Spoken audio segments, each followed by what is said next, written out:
Historia, libros y banderas, el podcast de agricultura sobre nuestro pasado, política, textos y propuestas, para conocer y comprender los grandes cambios que vive Chile y el mundo.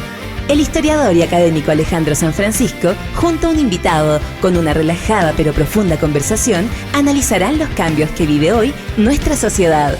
Historia, libros y banderas, con el historiador y académico Alejandro San Francisco.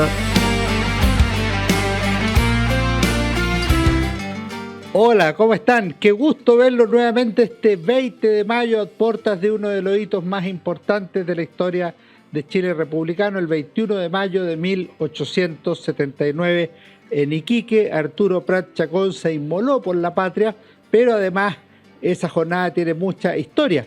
Y para eso hemos invitado a Rafael Mellafe, que es un historiador especialista en la Guerra del Pacífico.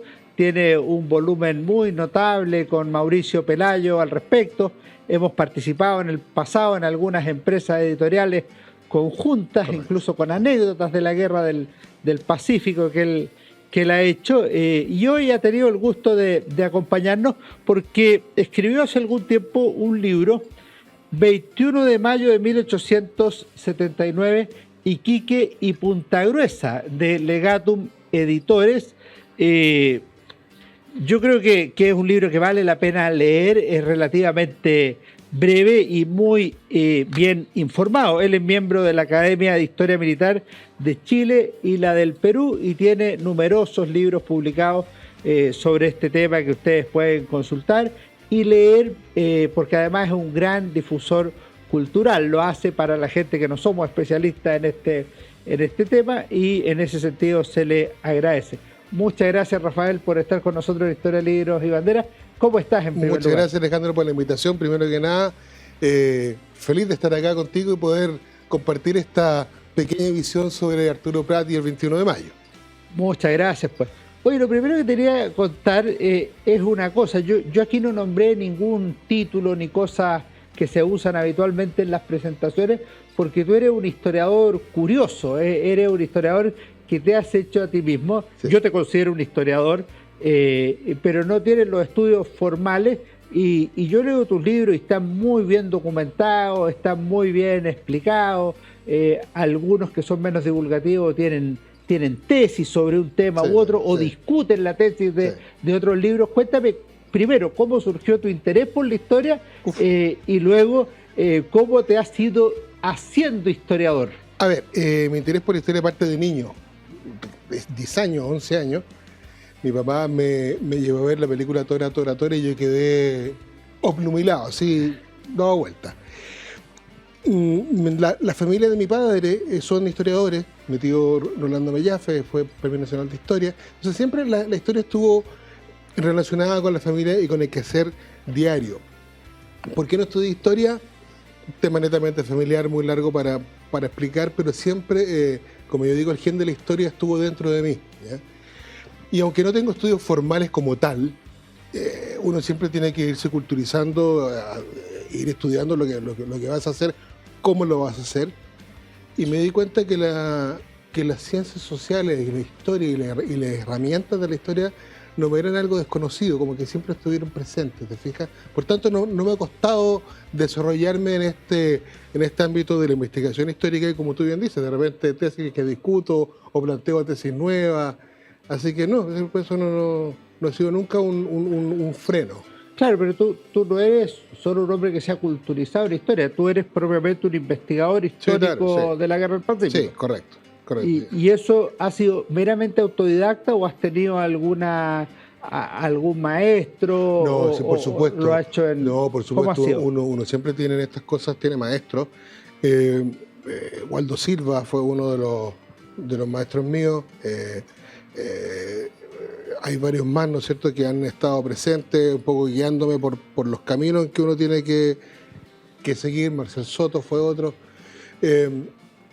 Pero básicamente el estudio de la Guerra del Pacífico tradicional, si quieres tú, sufre un cambio desde que Mauricio y yo nos metimos sin querer queriendo en esta cosa y empezamos a analizar la historia o la historiografía de la Guerra del Pacífico desde otro punto de vista, más bien alineada con la escuela francesa, con la escuela inglesa, que con la escuela positivista tradicional.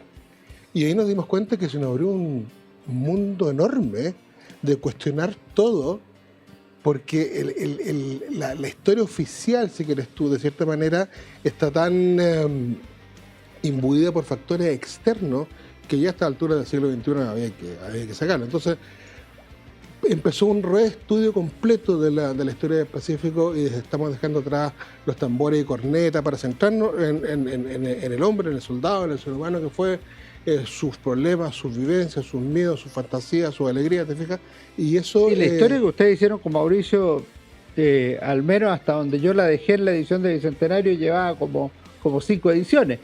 Y después ustedes sacaron otra que lleva varias también. Bueno, estamos sacando esta vez la número 11. Imagínate. ¿Ah? Es un libro que, no sé, serán 11.000 ejemplares los que ya hemos vendido. Tú haces harta divulgación cultural. ¿Por qué a la gente le gusta la Guerra del Pacífico? Porque nos une. Ya, como país. Como país. Ese es uno de los pocos hechos que al chileno de izquierda, de derecha, de centro, de arriba, de abajo nos une. ¿Ah? Como que todos nos sentimos identificados con este evento tan dramático, y hoy día un poco lejano.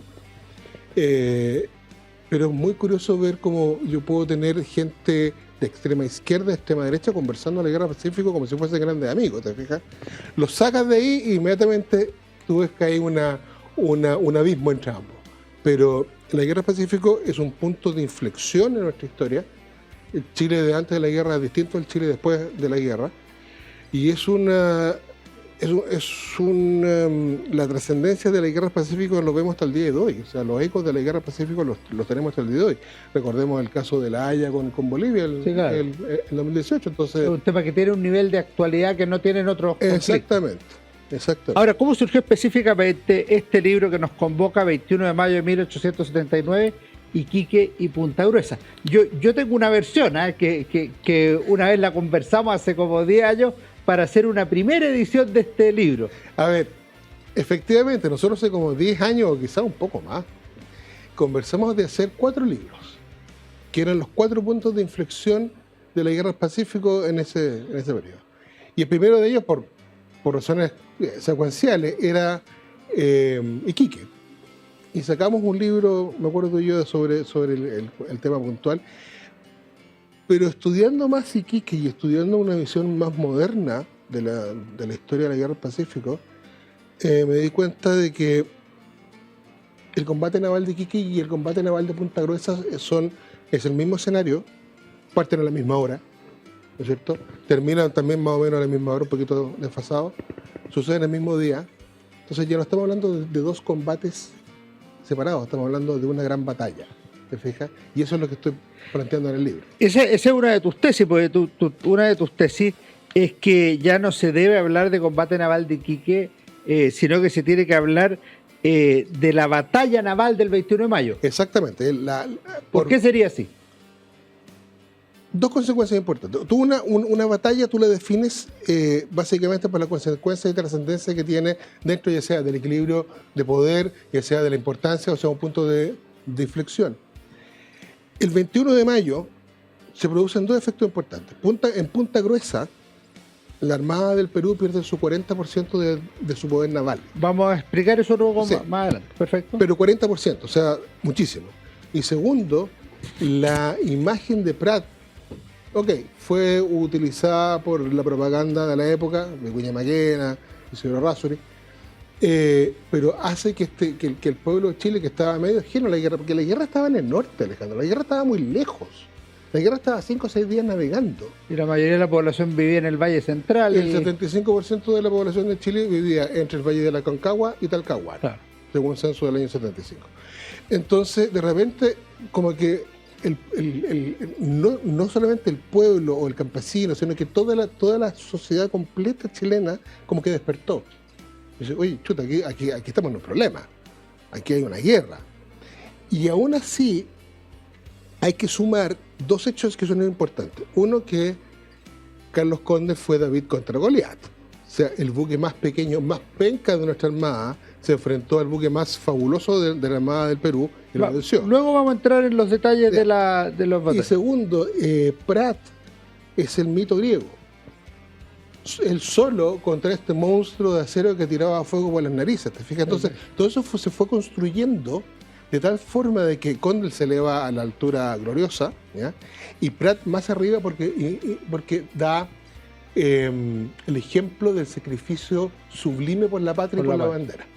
Antes de entrar en los detalles que tú alcanzabas a enunciar, cuéntame en qué etapa de la guerra se ubica el 21 de mayo, porque está comenzando la guerra. Estamos empezando. Sí. Recordemos que la guerra parte, si quieres tú, de facto, el 14 de febrero con el desembarco chileno en Antofagasta. O sea, lleva 3 meses. Y oficialmente o legalmente, como te quieras ponerle, parte el 5 de abril, ¿no es cierto?, con la publicación en el diario oficial de las leyes respectivas. O sea, llevábamos un mes y medio. La guerra terrestre todavía no pasaba nada, se estaba juntando gente, soldados y efectivos en Antofagasta. Y el objetivo primario era bloquear el puerto de Iquique para impedir el comercio del salitre y de esa forma afectar las finanzas del Perú. Ahora, tú explicas en el texto el desnivel de las fuerzas que enfrentaba Chile y Perú en ese minuto. La Esmeralda y la Covadonga se enfrentan a estos titanes. ¿Cómo era esa fuerza? Si tú ves una comparación de las dos escuadras, la chilena y la peruana, evidentemente la chilena era muy superior, ¿ya? Pero por algo que vamos a hablar después seguramente, la escuadra chilena, el grueso de la escuadra chilena parte, se va de Iquique, y las dos naves más pencas, más viejas, más a mal traer de la Armada de Chile que iban construyendo no solamente Iquique, de Iquique al sur. De Iquique al sur no había ninguna otra nave chilena capaz de oponerse a las dos mejores naves peruanas, ¿te fijas? ¿Qué eran? El Huáscar con la Independencia. La Independencia era más potente, más grande que el Huáscar. El Huáscar era más rápido, más moderno, pero un poquito más pequeño, si quieres tú. Y la Esmeralda era una nave vieja que tenía sus maderos podridos, que las calderas no andaban, que normalmente navegaba a vela, ¿ya? La Covadonga era una nave que fue capturada a los españoles en 1865 en el marco de la guerra contra España. Por tanto, también era una nave pequeña, antigua, de madera, que no podía ofrecer resistencia ante estos dos fabulosos blindados del Perú, ¿ya? Entonces, lo más importante es que estas dos naves peruanas, su misión era levantar el bloqueo de Iquique, o sea, destruir la Esmeralda y la Covadonga, avanzar hacia el sur, destruir las máquinas resacadoras de agua o desalinizadoras de agua que estaban en Antofagasta y que daban de beber a los casi 7.000 soldados que habían, y hundir un convoy de tropas que había zarpado de Valparaíso hacia Antofagasta, porque había sido informado por una noticia aparecida en el diario Mercurio de Valparaíso. Ha zarpado con tal fecha el convoy de tropas, ¿te fijas? El almirante Grau sabía, ¿no? Afortunadamente, gracias al sacrificio de Prat y a la osadía de Condell, no se cumplen esas dos siguientes etapas. Y antes quiero resolver una duda que tú mismo dejas en tu explicación. ¿Dónde estaba el resto de la escuadra? ¿Por qué no se quedó ahí en Iquique o en el norte? Ya, es que estamos hablando de lo que hoy día conocemos como guerra de segunda generación, guerra cuando la industria entra muy fuerte, vapor, ¿no es cierto? Pero digo en la concepción de buscar la batalla decisiva, una batalla en que o se acababa la guerra o era tal el desbalance que se iba a producir que iba a cambiar el flujo de la guerra por sí. Lo que tú llamas los puntos de inflexión. Claro. Entonces el almirante Williams quería esta batalla decisiva de la Armada de Chile contra la escuadra del Perú y sale de Iquique con el grueso de las fuerzas hacia el norte en demanda del Callao, porque él tenía la información de que los blindados, el grueso de la escuadra peruana estaba en el Callao, cosa que no fue así porque se cruzaron frente a Mollendo, más o menos se cruzaron ambas fuerzas. Entonces Williams llega al Callao y se encuentra que no hay nada. Entonces fue un viaje inútil. Por eso que todo el grueso de la escuadra, toda la fuerza principal de la escuadra chilena se veía desplazado hacia el norte y habían quedado estos dos pequeños buques protegiendo de Iquique al sur. ¿Te fijas? Esa es la razón. Bueno, lo que vino después Todas las culpabilidades fueron impresionantes. Ahora, antes de entrar a los hechos de Arturo Prat, ¿quién era Arturo Prat en 1879 al 20 de mayo? El 20 de mayo. Él había entrado a un curso que se llamó el curso de los héroes. Claro, se le llamó después curso de los héroes. Ahí estaba Juan José Latorre, el almirante Montt, Carlos Conde, en fin. Prat era un marino que además era abogado, porque se dio cuenta que como marino no podía alimentar a su familia que estaba creciendo. Es una tesis sobre la ley de elecciones. Sí, muy interesante, muy interesante esa tesis, que eso fue para su examen de grado. Además hacía clases en la escuela Lincoln, clases vespertinas. Perfecto. A gente que no sabía leer y escribir. En el espectro político se podría considerar medio rojo de la época, cercano al Partido Radical. Cercano al radicalismo. Exactamente. Dentro de la Armada no estaba considerado un buen marino, estaba considerado un muy buen abogado. Ya había tenido 2 defensas brillantes, una le fue bien, la otra fue mal. El juicio con Uribe lo perdió, pero su defensa fue extraordinaria. Había sido enviado a una misión de agente o espía o agente secreto, como tú quieras ponerle, a Buenos Aires, a ver el estado de la flota argentina. Durante el año 78, octubre del 78, vuelve en febrero del 78. Y cuando él vuelve en febrero del 78, se sube al barco que venía junto con Baldomero Doble Almeida. Se sube con el coronel Saavedra y dice: estamos en guerra. Y Prat pensó que estaban en guerra con Argentina. Me dijeron: no, si estamos en guerra con Perú y Bolivia. Yeah. Ahí quedó medio perdido. Entonces, en aspecto profesional, estaba considerado un muy buen oficial, no marino naval.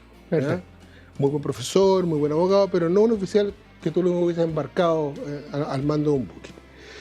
Como hombre, Prat era un tipo, como siempre digo, más bien fomeque. No era muy amigo de la fiesta, ni bueno para tomar, ni como sus compañeros del curso. No era el rey de la noche. No era el rey de la noche. Era un tipo bien quedado, bien callado, muy de familia. Casado con Carmela Carvajal. Casado, estupenda ella, una mujer maravillosa. Tuvo 3 hijos, 2 hijas que una de ellas muere producto de una infección en el cordón, una hernia en el cordón umbilical que lo afecta a él profundamente, pero profundamente, queda muy mal. Las cartas que tú lees de él son impresionantes. Y tiene a su hijo Arturo, que tenía, cuando él parte hacia Iquique, Arturo tenía casi un año, un poquito más de un año. Que ha dejado fecunda descendencia. Exactamente, él dejó fecunda descendencia. Sí. Vamos a hacer un alto, Perfecto. Rafael, y volvemos luego a seguir con Historia, Libro y Bandera. En CMPC llevamos un largo camino fortaleciendo nuestro trabajo, lo que nos ha permitido desarrollar distintas iniciativas junto a comunidades, por ejemplo, con la recuperación de un árbol extinto o el restablecimiento de agua potable en zonas rurales, la conexión del turismo y cultura a través de una sola ruta, o también el desarrollo de envases reciclables y amigables con el medio ambiente. Son esos y otros desafíos los que hoy nos permiten creer en el valor de las soluciones inspiradas en la naturaleza. CMPC, creando valor natural. Conoce más en cmpc.com. Estamos conversando con Rafael Mellafe sobre el 21 de mayo de 1879, Iquique y Punta Gruesa. Y vamos de inmediato ya al corazón de la batalla, la Esmeralda. ¿Qué ocurrió ese 21 de mayo con la Esmeralda y con Arturo Prat en términos de combate, de batalla, antes de ir al momento decisivo de Arturo Prat? Ten en cuenta que la fuerza peruana, el Huáscar con la independencia, zarpan desde Pisagua en la madrugada del día 21. Pisagua está a 60 millas de Iquique, está al ladito. Y ya en la mañana, cuando la Camanchaca se empieza a levantar, el vigía de la Covadonga, que estaba patrullando más afuera, da la voz de alarma de que venían los buques peruanos. Ahora, ¿cómo el vigía de la Covadonga supo que eran buques peruanos? Porque el vigía de la Covadonga, como muchos marinos chilenos, habían servido en Huáscar. Por tanto, conocían su arboladura. Eso llama la atención cuando tú cuentas que varios habían servido y los licenciaron antes de comenzar la guerra. Obvio, pero no iba a tener chilenos. Por supuesto. Pero bueno, entonces inmediatamente la Covadonga con Conde se acerca a la Esmeralda, informa de la situación. Prat tenía una nave que con suerte podía levantar presión para andar a 3-4 nudos. O sea, nada. 4 nudos son 7 kilómetros por hora. Nada. Y su misión era defender el bloqueo, defender Iquique, y por tanto Prat se queda, porque tampoco tenía mucho más que hacer, no podía salir a mar afuera porque no tenía cómo. ¿Ya? Ordena a su tripulación que van a combatir, de ahí viene la famosa arenga. Le ordena a Condell seguir mis aguas, que Condell en algún minuto se da cuenta que no tiene sentido. Vamos a ir a Condell luego. Vamos a ir a Condell. Y empieza, entonces cuando estos dos buques peruanos se van acercando y ven que la Covadonga se va por la isla Serrano, la isla Iquique de la época de Isla Serrano, que estaba separado, y Estados Unidos se va por ahí, la Independencia se abre y fila hacia el sur, y el Huáscar se queda en Iquique. El Huáscar con la Esmeralda, la Independencia con la Covadonga. Tenía información Miguel Grau de que la Esmeralda tenía una suerte de red con lo que se llamaban torpedos, que en realidad eran minas, lo que se conoce como minas, que rodeaban a la Esmeralda, entonces no se podía acercar mucho por peligro que la explotase, ¿no es cierto? Y empieza un cañoneo, y ahí es la parte tragicómica de esto, que como los sirvientes del cañón eran inexpertos, porque los anteriores los expertos eran chilenos, los disparos del Huáscar pasaban por encima. Pierden muchos disparos. Sí, o sea, pasa media hora disparando y no le pega nada. Entonces, en ese lapso que la Esmeralda estaba pegada a la costa, hay versiones que estaban a 100 metros hasta 200 metros. Pongámosle 200 metros de la playa. ¿Ya? Las fuerzas de Iquique, que estaban al mando del general Buendía, bajan unos cañones de campaña y empiezan a bombardear a la Esmeralda por el lado de la playa, si quieres tú. Prat se da cuenta que su posición es insostenible y levanta un poquito de presión en las calderas y se mueve hacia el centro de la rada, donde se le revienta las calderas y se queda sin andar. Y ahí Miguel Grau se da cuenta de que no está rodeada por ninguna red de torpedos. Sí, claro, la supuesta defensa no era tal. Y ahí decide irse absolutamente con todo en contra de la Esmeralda. Como los disparos de la artillería no le habían funcionado, por lo que comentamos, decide espolonearla a la Esmeralda, y en el minuto en que se acercase a pegarle al espolón de la Esmeralda, los cañones del Huáscar se disparaban con tarros de metralla, ¿ya? Que es lo que se llama tocamenoles, que en el fondo te dispara una cantidad de pequeña munición que te despedaza el cuerpo humano, ¿eh? El primer espolonazo lo pega en la aleta de babor, esa es la parte de atrás de la Esmeralda, del lado izquierdo, porque con la poca y nada potencia alcanza a hacerle un poquito al quite, ¿ya? Y es ahí donde Arturo Prat salta, a pesar de que muchas otras versiones dicen que se cayó, pero no, efectivamente saltó sobre el castillo del Huáscar, que entre paréntesis es bien curioso porque la diferencia de altura entre la proa del Huáscar y la popa de la Esmeralda es como 1,5 metros. Entonces, Prat tuvo que saltar, efectivamente, físicamente saltar hacia la proa del Huáscar, ese castillo del Huáscar, y de ahí él baja por la escalera de estribor del navío peruano, avanza unos metros cuando ya es baleado por la... Pero antes tú reproduces la famosa arenga de Prat. Sí, correcto. Que tú dices que será recordada por todas las generaciones de chilenos. La reproduzco. Muchachos, la contienda es desigual, pero ánimo y valor. Nunca se ha arreado nuestra bandera ante el enemigo y espero no sea esta la ocasión de hacerlo. Por mi parte os aseguro que mientras yo viva, esa bandera flameará en su lugar.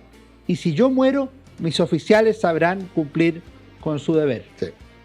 Es notable y es profético, además, porque murió a los pocos minutos. Además que deja amarrados a sus oficiales a no rendirse. O sea, está tan bien estructurada que te da un montón de ideas fuerza en 4 o 5 líneas, ¿no? Ahora, se ha discutido mucho si esa arenga es verdadera o no. Si tú lees las cartas de los oficiales que estuvieron presos de los oficiales de la Esmeralda que estuvieron presos en Iquique y luego en Tarma, todos te relatan lo mismo. Palabras más, palabras Sí, menos. históricamente esto es verdadero, lo que puede cambiar es la literalidad. Claro, o sea, muchachos, la contienda es desigual, muchachos, la contienda no es igual. Sí, claro. Cosas así. Pero el sentido, la profundidad de la arenga es real. ¿Ya? Y eso condicionó a todos los oficiales. Y le da mayor heroísmo al resultado completo. O sea, a la arenga, al salto, a la muerte y al sentido que adopta después el sacrificio de los demás soldados. Porque llama la atención que los demás marinos, cuando tú vas narrando, el resto de los cañonazos, es muy macabro los efectos que produce. O sea, tú dices que murieron, no recuerdo si más de la mitad o por ahí de los miembros de la tripulación, pero salían despedazados. O sea, era una cuestión muy tremenda.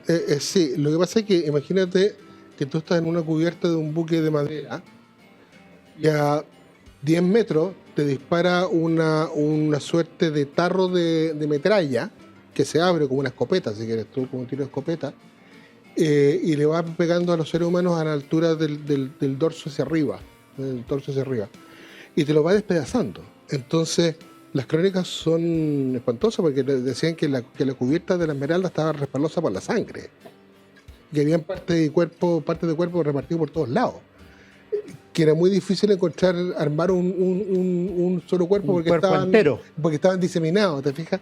Entonces es bastante... Yo no quise poner ahí porque realmente es muy... casi sórdido. Muy crudo. Muy crudo.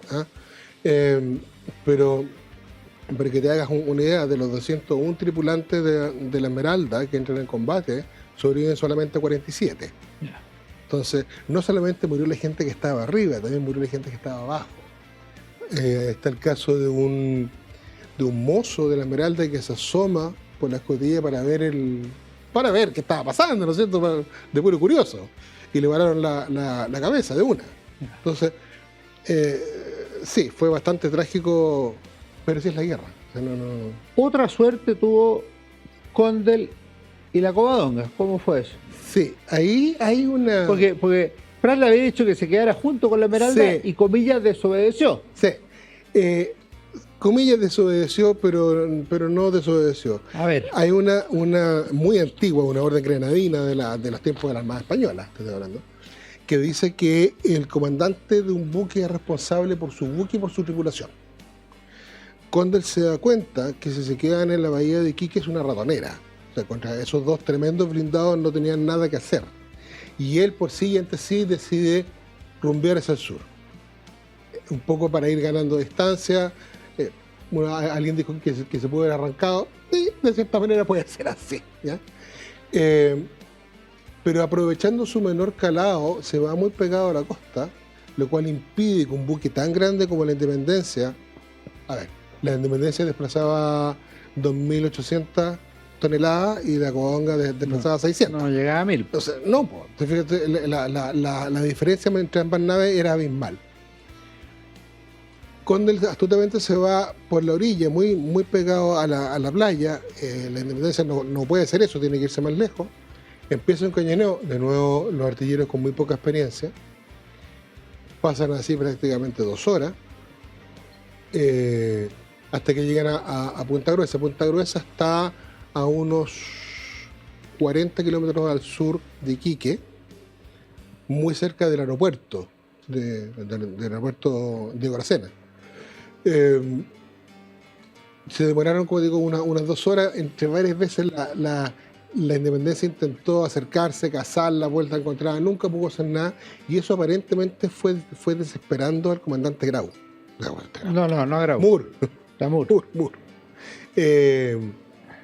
Y llegaron un minuto, ¿no es cierto?, en Punta Gruesa, y hay un relato de Arturo Litt, que creo que lo pongo ahí, que ellos pasan sobre una roca y sienten como el quillote va raspando, y como que todos tuvieron así el alma en vilo para que esta cosa pasara, y cuando pasan, Carlos Condell dice, se fregaron. Ya los tenían a 50 metros por la popa.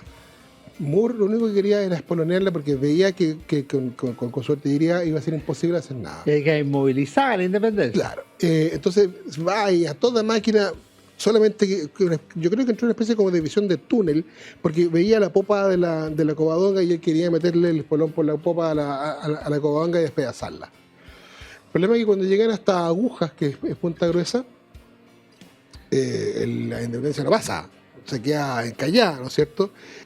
Y yo me imagino cómo tiene que haber sido frenar una nave que iba a 10 nudos, 18 kilómetros por hora, de 3.000 toneladas, pararla en seco. O sea, lo que debe haber pasado adentro. Sí, se movió todo. Imagínate, ¿no es cierto? Las mesas, las sillas, los sobres, las calderas, todo tiene que haber sido un desparramo completo. Y el comandante Moore quedó, como diría un amigo mío, estupefacto. Porque se le arrancó su presa, él pone en peligro su buque. La independencia cae sobre su banda de estribor, queda chueca, digamos. Y Conde, por supuesto, que se da cuenta de esto, gira en un giro encontrado y empieza a cañonearla hasta que aquí empezamos con la discusión si se arrió, hasta que se baja la bandera. No sé si la arriaron, es otra discusión, o se cortó la deriza, o qué pasó, pero la bandera se baja. Ya. Y ahí y eso en jerga de bélica significa que rendición, que no se puede seguir disparando. Entonces, cuando él para su ofensiva sobre la independencia, con objeto de hacer algún tipo de diálogo, pero se da cuenta que el Huáscar ya venía al sur. Y él tenía averías además, o sea, esto no era gratis. Entonces cuando él decide dejar a la independencia ahí, que ya estaba sonada, y seguir hacia el sur en busca de Tocopilla y Antofagasta. Y Condel ahí presume que la Esmeralda ha sido derrotada. Exactamente, por lo mismo, porque como ve el Huáscar a lo lejos que viraba hacia el sur, dijo, bueno, aquí Prat tiene que haber sufrido alguna cosa, porque si no estaría todavía el Huáscar con la Esmeralda en Iquique. Sí, pues estarían peleando ya. Claro, ¿te fijas? Y la independencia, cuando llega a Grau, se da cuenta del desastre que eso implicaba para la Armada peruana. El costo material al final es mucho más grande para Perú que para Chile. Obvio. O sea, Chile pierde una nave que representaba el 7% de su flota y Perú pierde una nave que representaba el 40% de su flota. Ya. Por eso la importancia de Punta Gruesa. Y eso a la larga va a tener consecuencias el mismo año, porque ese mismo año el Huáscar termina siendo capturado por Chile. En la batalla naval de Angamo. Efectivamente, el 8 de octubre de 1879 el Huáscar es capturado en Angamo y desde ese día hasta el día de hoy sirve nuestra armada. Claro. Se puede visitar, está muy bonito. Está muy bonito. Tuve ocasión de conocerlo siendo chico en una visita con mis padres, un paseo muy bonito que hicimos por el sur con mi papá José San Francisco, mi mamá Luz María Reyes y mis 3 hermanos. Fue realmente un viaje maravilloso. Fíjate que yo también fui cuando chico, después fue cuando no tan chico. La última vez tuve la suerte de ser invitado por la Armada y de poder bajar hacia donde estaban las calderas del Huáscar y ver las famosas válvulas. Que tanto yo no he contado que abrieron las válvulas para que entrara agua. Bueno, ahí están, las pude ver, las pude tocar, ¿no es cierto? Es impactante estar ahí adentro del casco, si quieres, en la parte de abajo del casco. Eso el trabajo completo. Es extraordinario. Extraordinario. Ahí además falleció Miguel Grau. Efectivamente, el 8 de octubre fallece Miguel Grau. Producto. A ver, en esos tiempos el comandante del buque dirigía el combate en una especie de torreta, si quieres tú, que estaba blindada. Pero los proyectiles del Cochrane eran tan poderosos que atravesaron esa torreta y Grau fue prácticamente desvanecido. ¿No? Se encontraron un pedazo de tibia, peroné, un zapato y el pie y los dientes. Tremendo. Nosotros a veces no pensamos lo que es el drama de la guerra tal como ocurre, pese a que hay películas, libros y otras narraciones, y efectivamente desde el punto de vista vital se explica por qué las Fuerzas Armadas a la larga se preparan para la guerra, pero pensando en que no haya guerra. Exacto, porque fíjate que leí hace un tiempo atrás el relato de un soldado de la guerra de Secesión que visita un hospital y habla con su compañero y le dice: esta es la parte de la guerra que nosotros no vemos, Nosotros vemos la muerte instantánea. Ellos ven una agonía constante. Los mutilados. Tremendo. Es tremendo. O sea, mientras más estudio las guerras en general, más me gusta la paz. Más amo la paz. Porque, Rafael, dime. vamos a volver en unos Perfecto. segundos más para seguir conversando sobre el 21 de mayo de 1879, Iquique y Punta Gruesa con Rafael Mellafe, en Historia, Libro y Bandera. En CMPC llevamos un largo camino fortaleciendo nuestro trabajo, lo que nos ha permitido desarrollar distintas iniciativas junto a comunidades, por ejemplo, con la recuperación de un árbol extinto o el restablecimiento de agua potable en zonas rurales, la conexión del turismo y cultura a través de una sola ruta, o también el desarrollo de envases reciclables y amigables con el medio ambiente. Son esos y otros desafíos los que hoy nos permiten creer en el valor de las soluciones inspiradas en la naturaleza. CMPC, creando valor natural. Conoce más en cmpc.com. Seguimos en Historia, Libro y Banderas con Rafael Mellafe. Estamos conversando sobre su libro El 21 de mayo de 1879, Iquique y Punta Gruesa. Rafael, ¿cuál fue el impacto del 21 de mayo en la capital, en el gobierno de Chile, en la sociedad chilena, cuando ya se empiezan a conocer las noticias de lo que pasó en Iquique y Punta Gruesa ese día? A ver, hay dos etapas. Tú sabes que la noticia venía por telégrafo a veces y otras veces venían un poquito más lentas. O sea, no se sabe el día 21 lo que pasó en Iquique, sino el 22 en la noche, 23, 24 y hacia adelante. Los primeros telegramas que llegaban eran desastrosos. O sea, se hundió la Esmeralda, desapareció la Covadonga, hubo una preocupación muy grande en el gobierno hasta que ya se empieza a saber un poco más, se empieza a decantar todo lo que había sucedido, y de esta situación iniciaron un poquito desesperada de qué vamos a hacer, primero sentirse una gran victoria con lo de la independencia, y segundo, inmediatamente el sacrificio de Prat significó algo muy fuerte para todo el aparato político, ¿ya? Recordemos que no todo el aparato político estaba de acuerdo con la guerra, por supuesto habían disidentes. No toda la población estaba de acuerdo con la guerra. Muchos ni siquiera sabían que estábamos en guerra. Sobre todo en la primera etapa, sí. Claro. Sí, claro, las noticias no son como ahora, que son instantáneas y se transmiten por los más diversos canales. Piensa tú que solamente el 22% de la población de Chile sabía leer y escribir. Entonces era muy normal que los días viernes en la tarde, antes de la puesta del sol, después del rezo del Ángelus, creo que era a las 6 o por ahí. El Rosario, yo creo. El Rosario. Se juntaban en una casa patronal y el patrón les leía el diario a los inquilinos. ¿Tú te imaginas lo que puede ser desde fase de una semana de este señor leyéndole el diario y la gente que está al fondo no escucha? Entonces empezaba el correo. ¿Qué dijo? Bueno, pero así era. En un principio fue esta sensación como de pucha, aquí sufrimos algo grave. Después, oye, no sé qué. La verdad es que no fue así.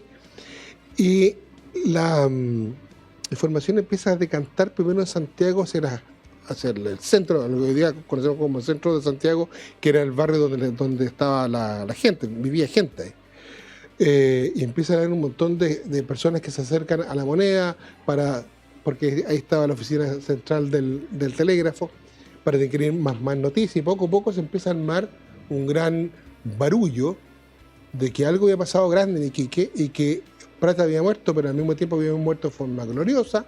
Empiezan los diarios de la época, los grandes cronistas, a relatar lo que había pasado por la información que le estaba llegando a ellos, y se arma una efervescencia. Lo que William Sater llama la Pratmanía. La Pratmanía. Sí, pero yo creo que se queda corto. Pero lo que él dice, por ejemplo, es que en los meses siguientes, incluso años, empiezan a llamarse muchos niños Arturo y muchas niñas Esmeralda. Sí, claro. Sí. O sea, es un impacto social. El efecto más inmediato, si quieres tú, cuando ya pasado un mes y medio, cuando ya se decanta esta información de todo lo que había pasado en el norte, es que se abren los registros para los batallones movilizados. Cada ciudad de Chile quería tener un batallón cívico movilizado para la guerra, ¿ya? Era como una cosa de tradición, si quieres tú. Cada batallón cívico constaba de 600 plazas, Bueno, la gente hacía, los hombres hacían cola para lo que llamaban filiarse, para inscribirse en el batallón de la ciudad, el Melipilla, el Valparaíso, el Santiago, etcétera, etcétera. Y llegó un minuto en que las puertas se cerraron porque ya tenían los 600. Pero tú tienes que multiplicarlo por 10 o 12 batallones. O sea, estamos hablando de 6.000, 7.000 hombres que de repente en un mes se te metieron al ejército. Y eso mayoritariamente se le da al efecto del 21 de mayo. Exactamente. ¿Se puede decir que se produce ahí un cierto nacionalismo popular de los chilenos? Totalmente. Es como, yo creo que por lo que tú lees en las crónicas de la época de prensa, el problema es que la crónica de prensa no me hace referencia al Chile profundo, al campesino, al minero, ¿no es cierto? Pero sí habla de que hubo una efervescencia muy fuerte, un sentimiento de un Chile que tenía que ser fuerte, ¿eh? Una admiración por la bandera. Afortunadamente nosotros, los chilenos, ya sabíamos, teníamos el concepto del patriotismo mucho más claro que nuestros vecinos, por Yungay, por todo lo que pasó. El himno Yungay se transformó en un segundo himno nacional. Pero es que, Alejandro, piensa que el himno te dice, cantemos la gloria del triunfo marcial, o sea, el triunfo por las armas. Sí. Que el pueblo chileno, no el ejército. Y no un tercero, no Chile, el pueblo chileno. Sí. Entonces eso ya la gente, para la gente, la bandera, el escudo, la canción, significaba cosas, tenía una significancia. Entonces que de repente te ataquen, te hundan, te maten a una persona, aunque sea lejos, no importa, hizo surgir este sentimiento súper nacionalista y al poco tiempo, yo diría que 4, 5, 6 meses después, se transforma Chile en una nación en armas. Esto implica que toda la sociedad chilena se puso como meta ganar la guerra. Esto implicó hacer ropa interior, implicó hacer botas, implicó hacer vendaje, implicó que los hombres se fueran y que las mujeres tomaran el asadón. Hay crónicas de que en los carros de sangre de Santiago los cocheros empezaron a ser mujeres, cosa muy rara, en una época absolutamente extraño. Porque los hombres se fueron para el norte a pelear. Entonces, efectivamente hubo un movimiento social muy profundo y nos afectó, hasta el día de hoy creo yo que nos afecta esta cosa de que cuando nos sentimos pasados a llevar, no quiero ser peyorativo, pero cuando hubo problemas con el presidente Morales con Bolivia, ¿no es cierto?, que hizo todas las declaraciones que hizo. Tú lo ves en la feria, tú ves en la gente más humilde diciendo, Y se puede decir que en 1879 entonces se produce la consolidación de Chile en el mar y que lo que hay que acometer entonces es la victoria por tierra o la guerra por tierra. A ver, la guerra Pacífico, como todas las guerras, se separan en campañas. La primera gran campaña es Antofagasta, que es de acopio. La segunda gran campaña, que empieza el 5 de abril con el bloqueo de Iquique, termina el 8 de octubre con la captura del Huáscar. Porque en ese instante Chile quedó dueño de la ruta marítima de todo el Pacífico Sur.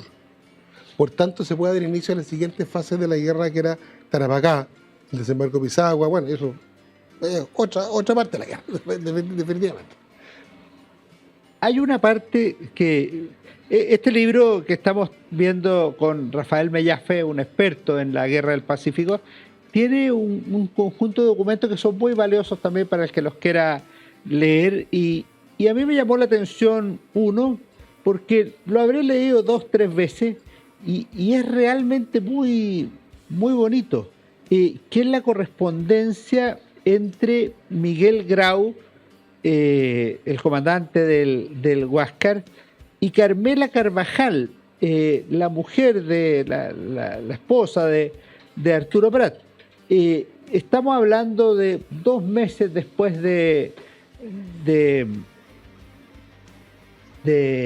no, menos, 2 semanas después del combate naval de Iquique en el caso de Prat, y la respuesta se demora 2 meses en el caso de Carmela Carvajal. Pero es realmente de una profundidad, de una caballerosidad en que le representa no solo las condolencias, sino que le devuelve ciertos bienes que ha encontrado de Arturo Prat. Entre ellos, una espada sin vaina, un anillo de oro de matrimonio. Imagínense lo que puede haber significado eso para la mujer. un par de gemelos y 2 botones de pechera de camisa, 3 copias fotográficas de su señora y las otras 2, probablemente de sus niños. Una reliquia del corazón de Jesús, un escapulario del Carmen y medalla de la Purísima, un par de guantes de Preville, un pañuelo de hilo blanco sin marca, un libro memorándum, una carta cerrada y con un sobre escrito. Yo lo encuentro maravilloso, y es impresionante cómo de la guerra se puede sacar eso después. A ver, pasan ahí varias cosas que son muy, muy, muy importantes. Primero, Grau estaba casado con la señora Cavero, cuya hermana estaba casada con el capitán chileno Oscar Biel. Por tanto, ya hay una relación familiar. Y gracias a esa relación familiar que le pudo hacer entrega de los bienes que tú mencionaste. Pero la carta que le manda Miguel Grau a Carmela Carvajal y la respuesta de Carmela Carvajal, que también es espectacular, denotan una elegancia, una fineza de escritura realmente impresionante. O sea, no son cartas hechas y el lote. No es formal, no es por cumplir. No, es algo mucho más profundo, mucho más, con mucho sentimiento. Y después hay una carta que manda Miguel Grau a su cuñada, a la que estaba casada con Oscar Biel, que le relata un poco, pero termina diciendo: quiera Dios que no me enfrente con Biel, a quien quiero mucho. Habría sido terrible. O sea, ok, estamos en guerra, somos enemigos, pero igual te quiero. Sí, claro. ¿Fija? Entonces, ahí esa es la parte social que estamos explorando ahora, de todos estos sentimientos de las personas. La cantidad, por ejemplo, de matrimonios de soldados chilenos con peronas en Lima no deja de ser un dato interesante. Así es. ¿Ya? Una vez me leí un libro muy bonito, El Yaraví del Espía. El Yaraví del Espía. Por sí. un hijo de chileno-peruana, Claro, que es tremendo. Exactamente, es tremendo. Y así te encuentras, el mismo Carlos Conde de la Asa tenía 2 primos embarcados en la Independencia. En la Independencia, con la que sí se enfrentó. Arturo de la Asa y Agustín de la Asa, que se enfrentaron a cañonazo limpio, ¿te fijas?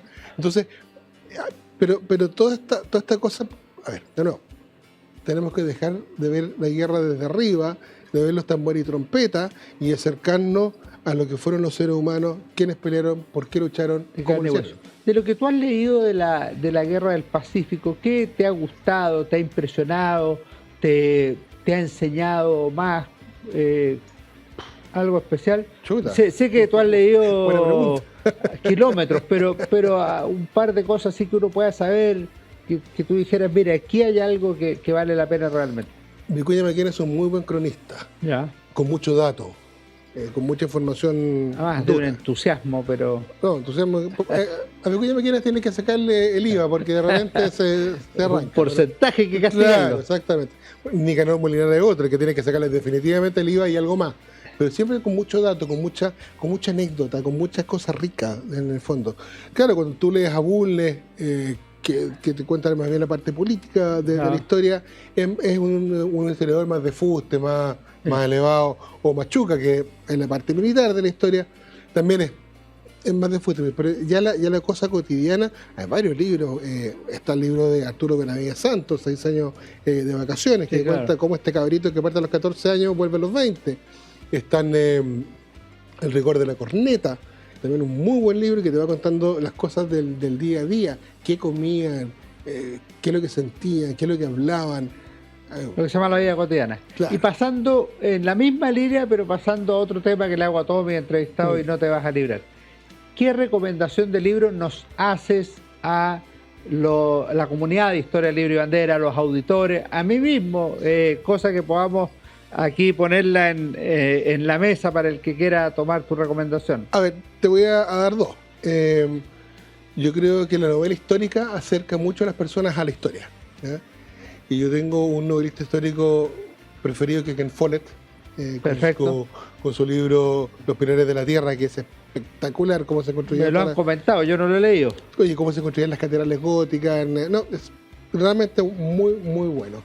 Y lo otro, tú sabes que yo soy súper poco autorreferente, pero esta vez sí voy a hacerlo. Mi canal en YouTube, que ahí estamos haciendo, toda la semana estamos subiendo cosas de la Guerra del Pacífico, campaña, anécdotas, de todo. Lo cual es muy valioso. De repente hay hasta música, me parece, o de repente ha hecho algunas puestas en escena. Realmente yo valoro mucho el trabajo que tú has hecho, Rafael, tú Gracias. lo sabes. Te deseo lo mejor en seguir estudiando y propagando estos temas como historiador.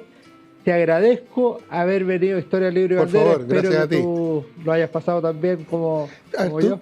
Tú sabes que yo me entusiasmo y esto es mi pasión. Entonces, yo feliz acá, no, ni un problema. Y esta es la primera vez, pero estoy seguro que nos veremos nuevamente. Ojalá, pues, así sea. En Historia, Libros y Banderas. Y ustedes no se vayan porque viene mi recomendación de libro, que esta vez viene asociada a nuestro 21 de mayo también.